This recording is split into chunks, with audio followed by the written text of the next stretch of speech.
ሁልጊዜ እናገራለሁ መርጌታ ጽጌ የተገለጠልኝ የሚባለው ነገር ሁለቴ ሶስቴ መታሰባል። ከማን የተገለጠ? አይ በአየር ላይ እኮ አለቆች ስልጣናት ይኖራሉ። ፍሬ ጭምር መታየት አለበት። አይ ይሄ የተገለጠልኝ በዚህ በሐዋርያት ትምህርት በጌታ ትምህርት መፈተሽ አለ። አሁን ላይ የሚሞግቱን ሰዎች ቲክቶክ ላይ እንደዚህ የሚከራከሩ ሰዎችን አይተህ ከሆነ ስግደት ለስዕል የት ላይ ያለ አምጦ ጥቅስ ሲባል ለስዕል መስገድ እኮ ይላሉ። ጥቅስ የላቸውም። ከስዕሉ በስተጀርባ ላለው ለስዕሉ ባለቤት መስገድ ነው። እነ እስጢፋኖስ ምን አሉ? ስግደት ለአብ ለወልድ ለመንፈስ ቅዱስ ብቻ ይገባል፣ ለስዕልም ለመስቀልም ለንጉስም ቢሆን አንሰግድም አሉ።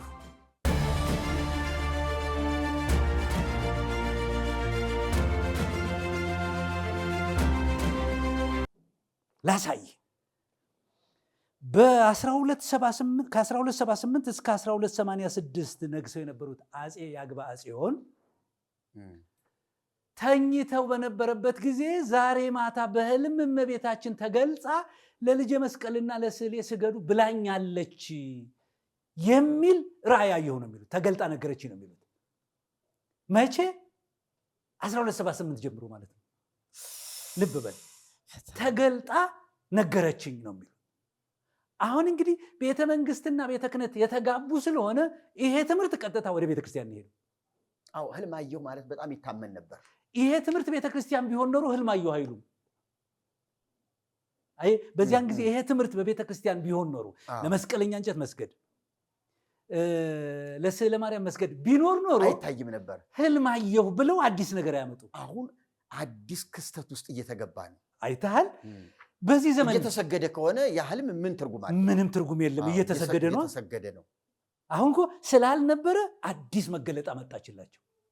ስለዚህ በድንግል ማርያም መልክ የተገለጠ ክፉ መንፈስ ተጫውቶባቸዋል። ምንም አሁን ይኸውልህ ልብ በል፣ እስጢፋኖስ ከመነሳታቸው በፊት የነበሩ ሰዎችን አንሰግድም አሉ። መነኮሳት ናቸው። ልምድ የለማ። እስጢፋኖስ አይደሉም እነዚህ። ከእስጢፋኖስ በፊት የነበሩት ሁሉ እንዴ ታምረ ማርያም ላይ እኮ የምታየው አጼ ዘርዓ ያዕቆብ በየቦታው መስቀል ተክሎ ለዚህ ያልሰገደ ይመታ ይወገር ብሎ ሲል እኮ ማህበረሰቡ ያልተለማመደው እንግዳ ነገር ሆኖበት ወታደር አየኝ አላየኝ እያለ ሾልኮ ሲያልፍ ነበር እኮ አልሰግድም እያለ። አዎ አየህ፣ ከዚያ በፊት ቢኖር ኖሮ ህዝቡ አይቸገርም። ያንኑ ነው ያጸኑትና በእስጢፋኖስ ከዚያ በፊት ለመስቀለኛ እንጨት መስገድ ልምድ ቢኖር ኖሮ እንዲያውም እና አባ እስጢፋኖስም ያ ትምህርት ተጋብቶባቸው ሊቀጥሉ ይችሉ ነበር። አልነበረምና በንጉሱ ራእይ ተገለጠልኝ በሚል ነው። ሁልጊዜ እናገራለሁ መርጌታ ጽጌ የተገለጠልኝ የሚባለው ነገር ሁለቴ ሶስቴ መታሰብ አለበት። ከማን የተገለጠው? አይ በአየር ላይ እኮ አለቆች ስልጣናት ይኖራሉ። ፍሬ ጭምር መታየት አለበት። አይ ይሄ ተገለጠልኝ በዚህ በሐዋርያት ትምህርት በጌታ ትምህርት መፈተሽ አለበት። ልብ በላው ለአምላክ ስገድ ተብሏል ብሎ ጌታ በመለሰለት መጽሐፍ ውስጥ መልአኩም ለአምላክ ለእግዚአብሔር ስገድ ብሎ በተናገረበት መጽሐፍ ውስጥ ሊሰገድላቸው ሲሉ የሐዋርያት ሥራ ላይ ሐዋርያት ልብሳቸውን ቀደው ወደ እግዚአብሔር ዞር በሉ ተብሎ በተጻፈበት ውስጥ ድንግል እመቤታችን ተገልጣ ስገዱልኝ አለች የሚል ራእይ ተቀበልኩ ነው የሚለው። ስለዚህ ይሄ ራእይ መፈተሽ አለበት። አንተ እንዳልከው ይሄ ራእይ በድንግል ማርያም ስም ተመስሎ የመጣ ነው የሚሆነው። ምክንያቱም ሰይጣን መምሰል ነው አይደል? መምሰል ነው። እባብ መስሎ ነው የመጣው፣ ሰይጣን መስሎ አልመጣም። ሁልጊዜ መመሰል ይወዳል። የብርሃን መልአክ መስሎ፣ የብርሃን መልአክ አገልጋይ መስሎ ነው የሚገለጠው። ስለዚህ ለእኒህ ሰው እየተገለጠላቸው ነው። እና መነኮሳቱ እምቢ ሲሉ ምንድን ነው ያለው? ልብ በልል እንግዲህ ብይኑን ጭምር ልንገርና ወደ ሁለተኛው ልለፍ።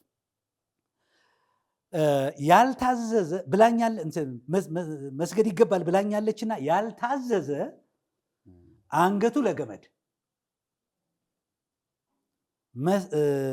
ያከማቸው ንብረቱ ለሰራዊት ቤቱ ከጠመንጃ እፎት ለምትወጣ እሳት ይደረጋል ሲል ስላወጀ የሀገሩ ሰዎች ሁሉ ንጉሱ ያዘዘውን ሁሉ እናደርጋለን፣ ለመስቀልና ለስዕል እንሰግዳለን ብለው በመታዘዛቸው እንቅስቃሴው አከተመ።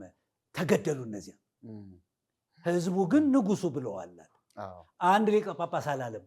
ልብ በል። አንድ የሃይማኖት መምህር አልተናገረም። ንጉሱ ያመጣው ነው። ስለዚህ ነው ያልተቀደሰ ጋብቻ ነው የሀገራችን ቤተክርስቲያን ጉድ የሰራት ነው ብለው። አይ ነገስታትን እግዚአብሔር አይናገርም አንልም። እነ ዳዊት እነ ሰሎሞን ላይ እግዚአብሔር ሲናገር ነበረ። ካህናቱን አልፎ እግዚአብሔር ወደ እነዚህ ነገስታት ይመጣ ነበር። ግን የሚገርምህ ከህጉ ጋር ባለ ነገር ካህናቱ በህጉ ይይዙታል። አዎ በህጉ ይዳኙታል፣ ያውቁታል። ትክክል ነው። ደግሞ ከህጉ ጋር የተዛመደ ከእውነተኛ እግዚአብሔር ጋር የታሰረ ነገር ነው የሚመጣው ራእይና ህልም።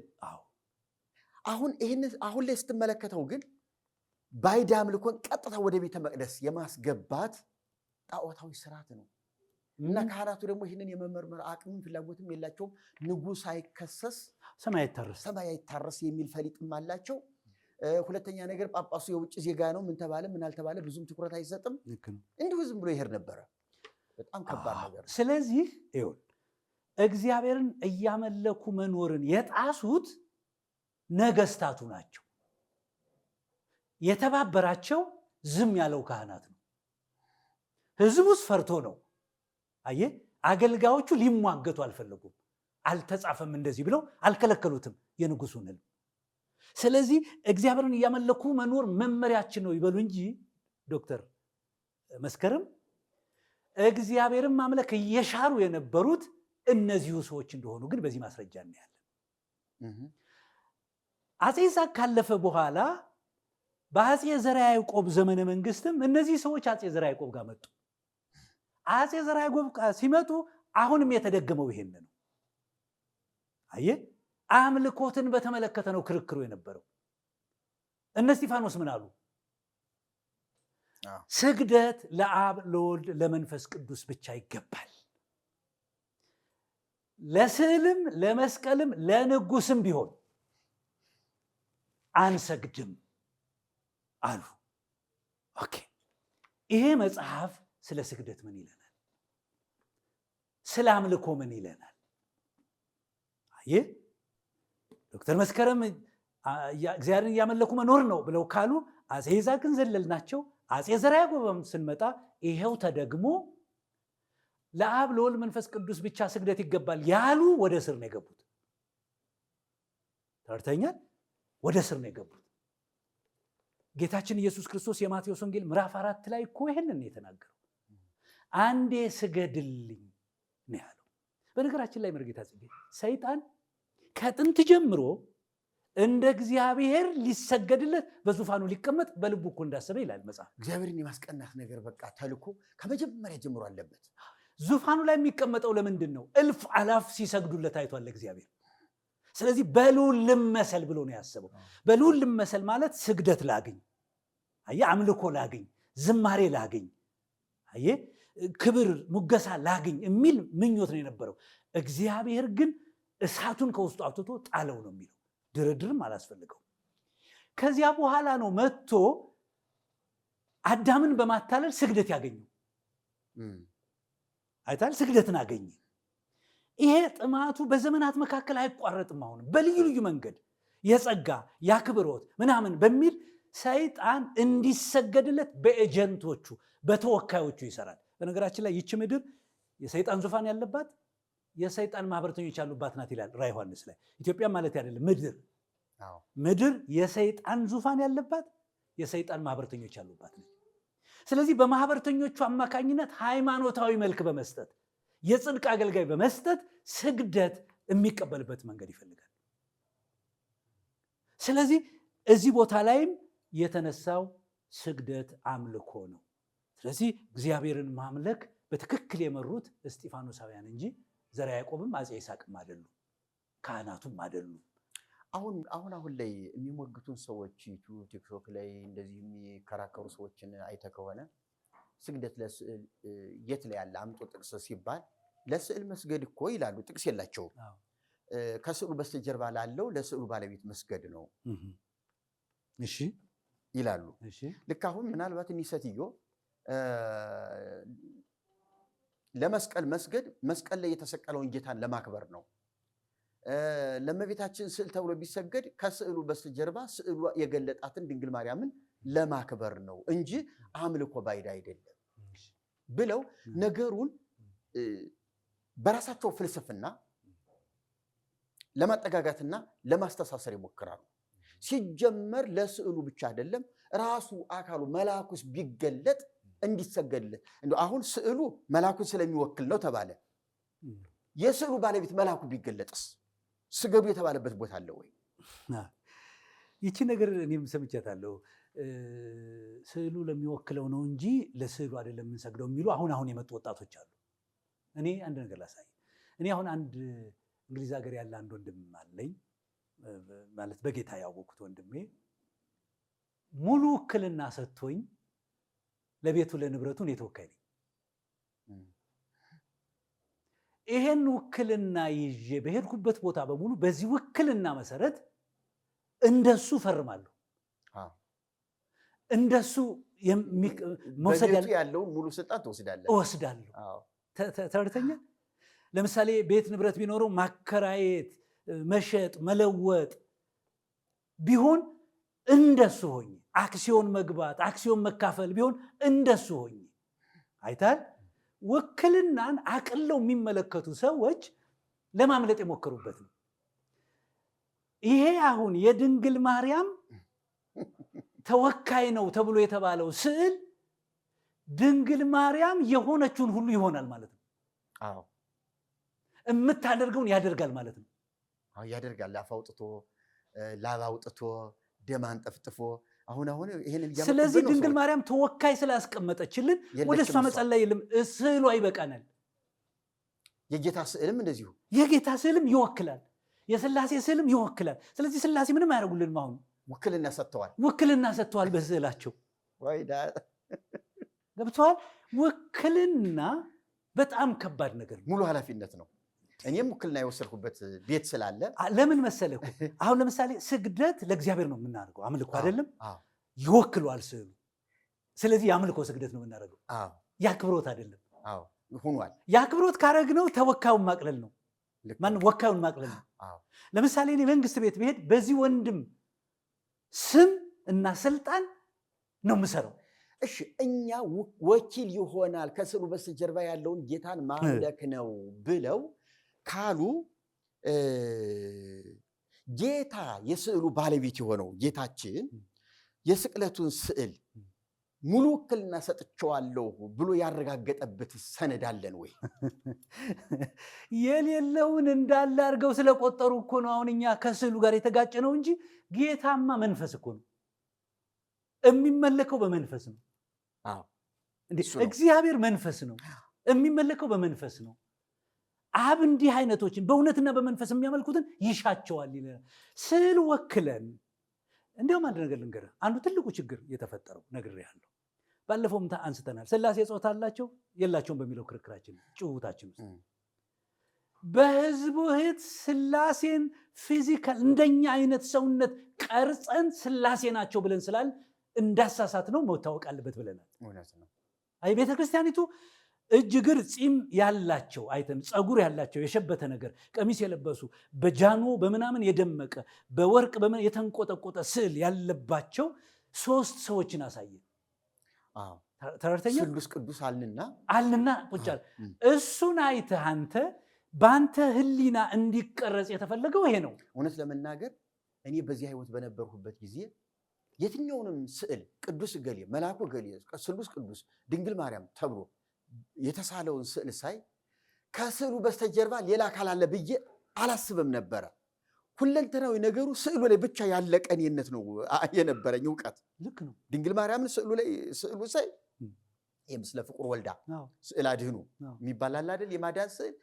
እሱን ሳይ ድንግል ማርያም እቺ ራሷ ብቻ እንጂ ድንግል ማርያም ሌላ በሰማይ በአካል ያለች አድርጌ ማሰቤ እስኪወሰድ ድረስ የረሳሁበት ጊዜ ነበረ።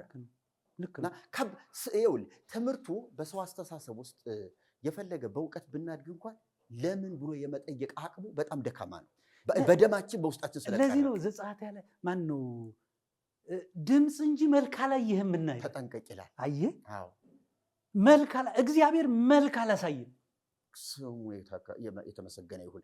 እውነት ለመናገር ሙሴ ያንን አይቶ ቢሆን እግዚአብሔር አይቼዋል። ጽላቱን እንዳየው ቀረጸ አይደል ያለው? አዎ ልክ ነው። አዎ ጽላቱን እንዳየው ቀረጸ አለው። ቀረጸ። አሁን ግን ልብ በል ተመልከት።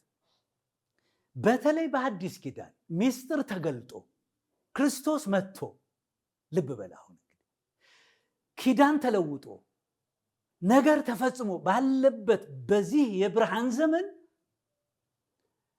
እግዚአብሔርን እኔ እንደውም የእንትኑን ላንሳልህ እንደው መርጌታ ጽጌ ቆይ እኔ እንደው ዝም ብለን ከልባችን አንቅተን እንዳይመስላቸው የሐዋርያት ሥራ ምዕራፍ 17 ላይ ሁልጊዜ የማደንቀው ጥቅስ ነው። ደስ ይለኛል። ይኸውልህ የሐዋርያት ሥራ እኔ አነባዋለሁ። ስለኛ ቤተክርስቲያን ሳስብ ሁልጊዜ አይምሮዬ ላይ የሚመጣ ነገር ነው።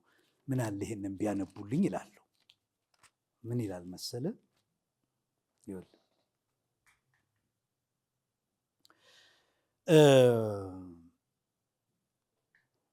እግዚአብሔርን ይፈልጉ ዘንድ በምድር ሁሉ ላይ እንዲኖሩ የሰውን ወገኖች ሁሉ ከአንድ ፈጠረ፣ የተወሰኑበትን ዘመኖችና ለሚኖሩበትም ስፍራ ዳርቻ መደበላቸው ካለ በኋላ ቢሆንም ከእያንዳንዳችን የራቅ አይደለም። አይተሃል? እንዲያውም ርቀት ብቻ አይደለም። በሃይማኖት ካላችሁ ክርስቶስ በእናንተ ውስጥ መኖሩን እወቁ ይላል። የማትበቁ ሆናችሁ ከተገኛችሁ የት ነው ያለው አሁን እግዚአብሔር? የት ነው ያሉት አሁን አብ ወልድ መንፈስ ቅዱስ? ወደ እሱ እንመጣለን ማደሪያ እናደርጋለን ብለው እኮ በልባችን ዙፋን የነገሱት። አሁን እግዚአብሔር በልባችን ያለው ማደሪያው ስዕል አድርገህ አይተህ አትሰግድም። አይተሃል? ስለዚህ ምን ይላል? ከእያንዳንዳችን የራቅ አይደለም። እንደውም እኮ አማኑኤል ሆኗል። እግዚአብሔር ከኛ ጋር ነው፣ ከአንተ ጋር ነው፣ ከኔ ጋር ነው፣ ከህዝቡ ጋር ነው እኮ ከሚያምኑት ጋር ነው እኮ። እግዚአብሔር አውጥተህ እንደገና ለአምስቱ ሴንስ በሚጠቅም መልክ ደግሞ ፊት ለፊት አድርገህ አትሰግድም። ራስን ማቅለል ነው ይሄ ነገር። ስግደትን ጌታ ዮሐንስ ወንጌል ምዕራፍ 4 ላይ በዚህ ተራራም ወይም በዚያ ተራራ የማይሰገድበት ዘመን ነው የሚመጣው አለ። አየህ፣ ስለዚህ በውጫዊ በቦታ በሚቀረጽ ነገር በሚታይ ነገር አድርገህ ልትሰግድ የማትችልበት የመንፈስ ዘመን ነው። የመንፈስ ሕግ ነው የመጣው። አየህ፣ እና ምን ይላል? የራቅ አይደለም ይላል ካለ በኋላ ልብ በል እኛ ደግሞ ዘመዶቹ ነንና ብለው እንደተናገሩ በእርሱ ሕያዋን ነን፣ እንንቀሳቀሳለን፣ እንኖርማለን። እንግዲህ የእግዚአብሔር ዘመዶች ከሆን እንግዲህ መርጌታ ጽጌ ስማ፣ የእግዚአብሔር ዘመዶች ከሆን አምላክ በሰው ብልሃት እና ሐሳብ የተቀረጸውን ወርቅ ወይም ብር ወይም ድንጋይ እንዲመስል እናስብ ዘንድ አይገባም። እናደርገው ዘንድ አይደለም አይገባም ያለው፣ እናስብ ዘንድ ነው። ስለዚህ ልብ በል እነዚህ ሰዎች ለመስቀለኛ እንጨትና ለስዕለ ማርያም ስግደት ይገባል ብለው ሲቆሙ እግዚአብሔርን ማምለክ እየካዱ ነው። በነ እስጢፋኖስ ወገን ደግሞ የለም ስግደት ለአብ ለወልድ ለመንፈስ ቅዱስ ነው፣ ለጌታ ለኢየሱስ ክርስቶስ ነው ብለው መቆማቸው ስግደትን አምልኮትን እያጸኑ ነው። ስለዚህ እኔ ዶክተር መስከረም ምንድን ነው አንተ ነው የነገርከኝ ይህን ነገር አለቃ ናቸው ስድብ ያለ ቦታ ወድቆም ብለህ ያልከኝ አንተ ነህ መስለኝ። ማነው ስድብ ያለ ቦታ ወድቆ ያሉ? አለቃ ገብረሃና ናቸው። አለቃ ገብረሃና ናቸው። እንትኑን እኮ ነው ሊቃውንቱን አንዱ ገበሬ አንተ ደደብ ብሎ ሰድቦት ነው። እሺ በለው እስቲ። አይ ግድ የለም አንድ ደደብ አንድ ደንቆሮ አለው። አንድ ደደብ አንድ ደንቆሮ አለው። ይሄንን ማን ሰማ? ሰውየው እንዴት እኔን ብሎ ሰውየው ደግሞ ተናዶ ድብድብ ይገጥማሉ። ሲታገሉ አለቃ ነው የመጡት። አለቃ መጡ ገላግለው መሀል ሆነው ለመሆኑ እንደው ምን አጣላችሁ? እንደው እናንተ ትልልቆች በውይይት የማትፈቱት ለምንድን ነው ብለው ሲሉ እኔ እኮ ደደብ እኮ ነው ያለኝ እኔን ጭራሽ እኔን ደደብ ይለኛል እሱ እያለ ይሄኛው የተማረው በጣም ይጮሃል። ከዚህ አለቃ እንደው ግራ ግቢት ብሏቸው ገርሟቸው ሲሉ ደግሞ ሌላ ሰው መጣ። አለቃ እሱ ምን ይሰራሉ ሲላቸው ስድብ ያለ ቦታው ወድቆ ወደ ቦታው እየመለስኩ ነው። እንግዲህ እኔ አሁንም የዶክተር መስከረም ለቺሳን ሐሳብ እስጢፋኖሳውያን እግዚአብሔርን ማምለክ እየተቃወሙ ያሉት ነገር እንዲመልሱት ነው የምለምናቸው። እውነት ለመናገር የአፄ ዘርዓ ያዕቆብ ጓዝ ነው፣ የተከታዮቻቸውም ጓዝ ነው። እኔ እንደዚያ ነው የምለው። ስለዚህ እኔ እግዚአብሔርን ማምለክን በተመለከተ እስጢፋኖሳውያንን መኮንን እኔ እስጢፋኖስ ችግር የለባቸውም ስተት አይሰሩም ብለን አናምንም አይደል? ሰው ናቸው። በተገለጠው ግን እውነተኞች ናቸው። አሁን ጦርነት በገጠሙበት ነገር ግን እውነተኞች ናቸው። የግል ጸባይ ይኖራቸዋል። አብሯቸው የነበረ በምንኩስና ታሪክ አሁን እኮ ምን ተብለዋል መሰለህ? እዚህ ላይ በጣም ከየት አምጥታ ማን ጽፎ እንደዚያ እንዳነበበችና ዶክተር እንደው በጣም አስደንጋጭ ነገር ነው።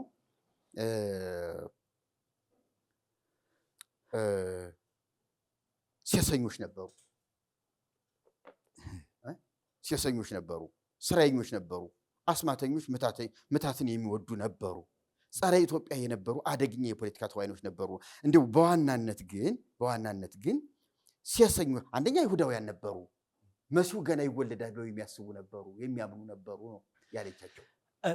ሴሰኞች፣ አስማተኞች እና ደጋሚዎች ናቸው፣ ምታተኞች፣ አስማተኞች ናቸው።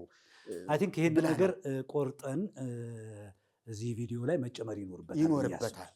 ህዝብ በተሰበሰበበት በአደባባይ እናምነዋለን ባሉት በሙሴ ሕግ መሰረት በኦሪት ዘዳግም ላይ በተጻፈው መሰረት ሴሰኝነትን፣ ምንፍቅናን እንዲሁም ደግሞ ጥንቆላንና ምትሃትን ሲያደርጉ ስለተገኙ በኦሪት ዘዳግም ላይ ባለው መሰረት ነው። እንግዲህ ልብ በሉ፣ በሙሴ ሕግ መሰረት። ምክንያቱም እነኚህ ሰዎች አይሁድ ነን እያሉ ነውና አይሁድነት ራሱ ይህን ይፈቅዳል ወይ ብሎ ነው የጠየቃቸው ማለት ነው። በሙሴ ሕግ እናምናለን ትላላችሁ ግን አታምኑበትም። ስለዚህ በዛ መሰረት በድንጋይ ተወግረው፣ በጦር ተወግተው፣ በእሳት ተቃጥለው በሙሴ ሕግ መሰረት እንዲሞቱ ተፈረደባቸው። ካፒታል ፐኒሽመንት ማለት ነው እንግዲህ ዴስ ሴንቴንስ፣ የሞት ፍርድ ተፈረደባቸው። ቀንደኞቻቸው በህዝብ ፊት ተገደሉ። ዶክተር መስከረም ይላሉ ተብሎ እኔ አልገምትም ነበር። ለምንድን ነው አሰምቼዋለሁ። በእሳቸው ደረጃ እዚህ ላይ የደረሱ እስጢፋኖሳውያን ዝሙት ነው ሴሰኞች ነበሩ። አይሁዳውያን ነበሩ። ይኸውልህ ክርስቲያኖች የሚመስሉ ለማስመሰል ነው። ክርስቲያኖች አልነበሩም፣ አይሁዶች ናቸው። መሲሁ ገና ይወለዳል ብለው የሚያምኑ ናቸው። ሴሰኞች ነበሩ፣ ስራየኞች ነበሩ። እንግዲህ ሴሰኛ ማለት አመንዝራ ማለት ነው። ስራየኞች ነበሩ ማለት ደግሞ ስርማሽ፣ ቅጠል በጣሽ፣ ባለመድኃኒቶች፣ ጥንቆላ አለ ማለት ነው ነበሩ። አስማተኞች ነበሩ ደግሞ ይሄ ድግምት ደጋሚዎች ነበሩ። ምታተኞች ነበሩ፣ አስመሳይ መናፍስታዊ አሰራርን በምታት የሚያሳዩ ነበሩ ማለት ነው። እና እኒህ ሰዎች በዚህ ህይወት ውስጥ የነበሩ እና ይሄ ህይወት የነበራቸው ከሆኑ እውነት ከዚህ ሃይማኖት ውስጥ ምን አደባደባቸው?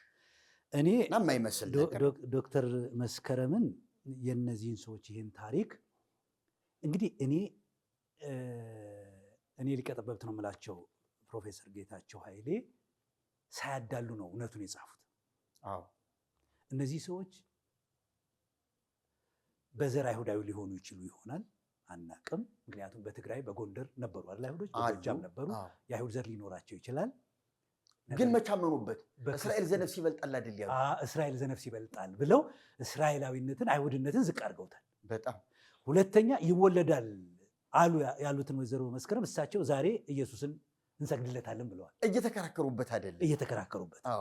ስለዚህ አሁን እኔ እንደው የተከበሩ ዶክተር መስከረም ምንድነው መሰለ መጽሐፈ ሐዲሳትን የጻፉት ምን ይላሉ? መቼም የኛ ሀገር ሰው አንድ ጊዜ የጠሉትን ሰው ነው የሚለው። ሁሉን ነገር አከፋፍተው ነው የሚናገር። እግሩ ሸፋፋ፣ አይኑ ምንድን ነው ጆሮው ቀጥ ያለ፣ አፉ ጠማማ፣ አፍንጫው ወልጋዳ ብለ አንድ የጠላውን ሰው ማርከስ የተለመደ ነው ይላሉ። እስጢፋኖሳውያንን በተለይ ንጉሱ ጠምዶ መያዙ በገዳም ያሉ ካህናት በባህሪያቸው ምክንያት በእስጢፋኖስ ዲሲፕሊን አየህ ቅድስና ንጽህና ምክንያት በህይወታቸው የተኮነኑ ሰዎች እንደውም ጥሩ ዕብራውያን 11 ላይ ሎጥ ዓለምን በጽድቁ ኮነነ ይላል። አሁን ኮናኝ ፈራጅ ሆኖ አይደለም፣ የሱ ጽድቅ ኃጢአተኞችን ሰላም ይነሳቸዋል። አባ እስጢፋኖስ በነበረው የገዳም ህይወት ውስጥ በገዳማት ደግሞ ተፈጥሮ የነበረ የሥነ ምግባር ጉድለት ነበረ ተብሎ ይነገራል። እውነት ነው። ምክንያቱም በኢትዮጵያ ቤተክርስቲያን ተሐድሶ ከተነሳበት ምክንያቶች አንዱ ብሎ ማህበረ ቅዱሳን በጻፈው በካህናት ዘንድ የሥነ ምግባር ጉድለት መከሰቱ ነው ይላል። ስለዚህ በገዳማት የነበሩት ምክንያቱም እኔ እንደው በጣም ወዲያ ወዲህ አልኩ መሰለ እንጂ በገዳማት ያለው የመነኮሳትን ኑሮ በተመለከተ ለዘርዓ ያዕቆብ የነገሩትን ማየት እንችላለን። አንዱ ጠባቸው የነበረው የታምረ ማርያም መጽሐፍ መግባት አይደለም፣ መነኮሳትን ስራ ፈት የሚያደርግ መጽሐፍ ነው። በምግባር በትሩፋት እንዳይኖሩ የሚያደርግ መጽሐፍ ነው። ነጋድራስ ገብረሕይወት ባይከደኝም እኮ በጻፉት መጽሐፍ ላይ መነኮሳት የእሱን ስራ ጉዳይ ትቶ እነሱን ሲከተል የሚውለውን ንጉሥ ቅዱስ ቅዱስ ይሉታል። ለነገስታት ማደር ጀመሩ፣ ለክርስቶስ ከማደር ይልቅ አየህ፣ ለእምነት ከማደር ግልጽ ለፖለቲካ ማደር ጀመሩ። ልክ ናቸው እሳቸውም። እኒህ ሰው አባ እስጢፋኖስ ማለታችን ነው። በገዳማት ያሉ ሰዎችን የተበላሸውን የምንኩስና ህይወት የኒህ ሰው ህይወት ስለኮነናቸው የንጉሱ ህይወት ደግሞ የንጉሱን ወንበር ያነቃነቀ መስሏቸው አልሰግድም በማለቱ እንዲያውም ዶክተር መስከረምን ብለዋል እኮ አባ እስጢፋኖስም ብለዋል፣ አሁን ካልሰገደ ህዝብ ሁሉ ይሄን ተከትሎ አይሰግድልህም፣ መንግስት ትናወጣለች አሉት ይላል እኮ መተው መነኮሳቱ። አሁን ይሄንን ገደብ ካላስያዝክ ገዳማቱ ሁሉ መነኮሳቱ ሁሉ ካህናቱ ህዝብ ሁሉ ይንቃሃል፣ አልሰገደለትም ይባላል። ስለዚህ ጠምዶ እንደያዘው ይናገራሉ ጌታቸው ኃይሌ። ስለዚህ ለክብሩ ሲልም ያንን ማድረግ አለበት፣ ለክብሩ ሲል ማድረግ አለበት። መነኮሳቱ ደግሞ ስለተኮነኑ ኩነኔውን ለማቅለል የግድ መቃወም አለባቸው። ነገሩን በሙሉ ከንጉስ ጋር ማያያዝ በሸንጎ እኮ ተከራክረው ተረተዋል። ሁለት የሶስት እኮ ተረተዋል። ምንም ጥርጥር የለውም። ሲረቱ ነገሩን ያያያዙት ከንጉሱ ጉዳይ ጋር ነው። አዎ ንጉሱ የሚወደውን ንጉሱ የሚጠላውን የሚወድ ንጉሱ የሚወደውን የሚጠላ አድርገው ነው ነገሩን ያያያዙበት። ልክ ነው። ስለዚህ አምልኮትን በተመለከተ እየተቃወሙ የነበሩ ናቸው ያሉት ውሃ ያነሳም ብዬ እኔ ውድቅ አደርጋለሁ። ሁለተኛ ጥበብን እየተቃወሙ ነበር ይባላል። በዚህ በጌታቸው ኃይሌ መጽሐፍ ውስጥ እንደው ጊዜ ላለመፍጀት ገጹ ላለማውጣት በኋላ እንለጥፈዋለን። ይኸውልህ እነዚህ ሰዎች ጥበብን የሚናፍቁ በመሆናቸው እንደ ውሃ ወፍጮ አይነት እኮ የውሃ ወፍጮ ሰርተዋል። ፈልስፈው ሰርተው እኮ ይጠቀሙ ነበር በገዳማቸው። ታደሰ ታምራት የተባለ ጸሐፊም ይህንን ጽፎታል። አዎ ልብ በል እንግዲህ ስቴት ኤንድ ሪሊጅን የሚለው መንግስትና ሃይማኖት በሚለው መጽሐፋቸው ውስጥ ጽፈውታል። ስለዚህ ይኸውልህ ጥበብን ይቃወሙ ነበር ማለት ጥበብ ሰርተው እኮ ነው የውሃ ወፍጮ። በዚያን ጊዜ ከየት አመጡት? ይሄን አቡሻህር ሐሳበ ጉንዳ ጉንዲ የሚባል እኮ ባህር ሐሳብ እኮ አለ። ጥበብ ፍልስፍና ላይ ነበሩ። ልብ በል ተመልከት። እንግዲህ እነዚህ ሰዎች ነው እንግዲህ ጥበብን የተቃወሙ የኖሩ ያሏቸው ዶክተር መስከረም። እነዚህ ነገሮች ማስገባት ይኖርብናል እነዚህን ሰዎች። ሶስተኛው ታሪክን እያጣመሙ እየበረዙ ማኖር የሚለው የትኛውን ታሪክ ነው ያጣመሙት? ልብ በል መርጌታ ዝጊ፣ የትኛውን የታሪክ መጽሐፍ ነው ቆንጽለው ያበላሹት? ገድላቸውን በተመለከተ ገድላቸውን ያዩ የሰሙ የነበሩ ሰዎች ጻፉት። ይሄን ገድል እውነት መሆኑን ያረጋገጠልን እኮ ታምረ ማርያም ነው። አዎ የእስጢፋኖስ ገድል ትክክል መሆኑን ያረጋገጠልን በተቃውሞ የጻፈው ታምረ ማርያም ነው። በተቃውሞ የጻፉት ታምረ ማርያም ነው እኮ። በነገራችን ላይ ዘርዓ ያዕቆብ ሆነ ታምረ ማርያም ራሳቸውን ያጋለጡ። ልክ ነው። ለምንድን ነው መሰለህ እኮ እውነት አይደበቅም። እግዚአብሔር ያለ ምስክር አይተውም ይላል እኮ መጽሐፍ ቅዱስ። ስለዚህ እዚህ ታምረ ማርያም ላይ ምንድን ነው የሚሉት? ትምህርታቸው እንደ ቁራ ምን ያለ ነው? መልካቸው እንደ ቁራ የጠቆረ፣ ትምህርታቸው እንደምን ያደረገ፣ እንዲህ የሚያናንቅ ቃል አለው። ዘነጋሁት። እነዚህ ሰዎች ለስዕለ ማርያምና ለመስቀለ ክርስቶስ አልሰግድም ለንጉሥም አልሰግድም ስላሉ እርምጃ ተወስዶባቸዋል ብሎ የነገረን አፍንጫ መፎነን ያገኘነው እኮ ከታምረ ማርያም፣ ቋንጃ መሳብን እኮ ከታምረ ማርያም። የሚገርመው ጥንካሬያቸውን ጭምር የገለጸ ታምረ ማርያም ነው። ሌሎች ይደነግጣሉ ተብሎ በዋናዎቹ የተወሰደው እርምጃ የባሰ ሌሎቹን ብዙዎቹን ወልዶና አፍርቶ ተገኘ። እንዳ ምንድነው ይህ ክፉና ጥፉ ትምህርታቸው መላ ኢትዮጵያን አዳረሰ ብሎ ነው እዚያው ታምረ ማርያም ላይ የተቀመጠው። ልክ ነው። ይሄ ነገር ወደ መጽሐፍ ቅዱስ እንውሰደው። ስለ እግዚአብሔር ስለ ክርስቶስ የሚናገሩ አስተማሪዎች ሲነሱ እግዚአብሔር መንፈስ አብሯቸው ስለሚሄድ አገር ነው የሚገለበጠው። ለ1300 ዓመት የነበረው ክርስትና ምንም እንቅስቃሴ ሳያሳይ እነዚህ ሰዎች ተነስተው ግን አገርን አዳረሱ። የሐዋርያት ሥራ ትዝ ይልሃል? እነዚህ በትምህርታቸው አገሩን ሞሉታሉ። ሐዋርያት ተነስተው ሲሰብኩ ነው ትምህርታችሁ ኢየሩሳሌምን ሁሉ መላች። ያን ያህል ዘመን በእጃቸው ተቀምጦ እኮ ህዝቡ በእጃቸው ተቀምጦ እነዚህ ሰዎች ሲመጡ እንዲህ አሉት።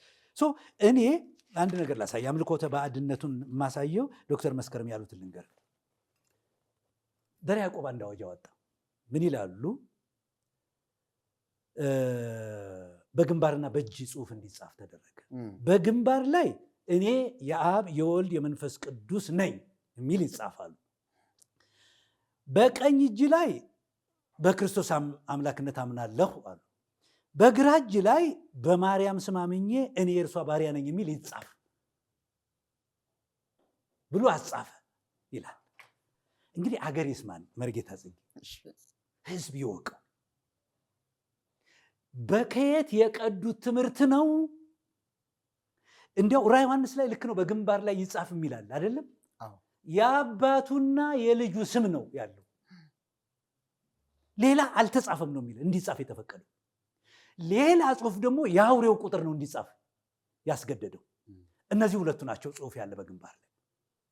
ኦኬ፣ ይሄ ደስ ይላል። የአብ የወልድ መንፈስ ቅዱስ ባሪያ ነኝ ብለህ እንደ ታቱ ልትነቀሰው ትችላለህ። እሺ ይሁን። ዛሬም አንዳንድ ሰው ያደርጋል። አይተው በቀኝ እጁ እኔ ክርስቶስ አምላክ ነው ብሎ ይጻፍበት ተባለ፣ ተነቀሰው። በግራ እጅ የተጻፈውን ግን ይገርማል። ምን ይላል መሰለ? በማርያም አምኜ እኔ የእርሷ ባሪያ ነኝ ብሎ ይጻፍ። ልብ በል፣ የሥላሴ ባሪያ ነኝ እንኳን አላለም። ስለዚህ ባርነትን መስጠት ምን ማለት እንደሆነ ታውቃለህ? አምልኮት መስጠት ነው። አምልኮ ነው፣ መገዛት ነው፣ መገዛት ነው። ስለዚህ አምልኮትን እየናዱ የመጡት እስጢፋኖሳውያን ሳይሆኑ ዘርዓ ያዕቆባውያን መሆናቸውን በዚህ ማረጋገጥ ይቻላል ብዬ እላለሁ።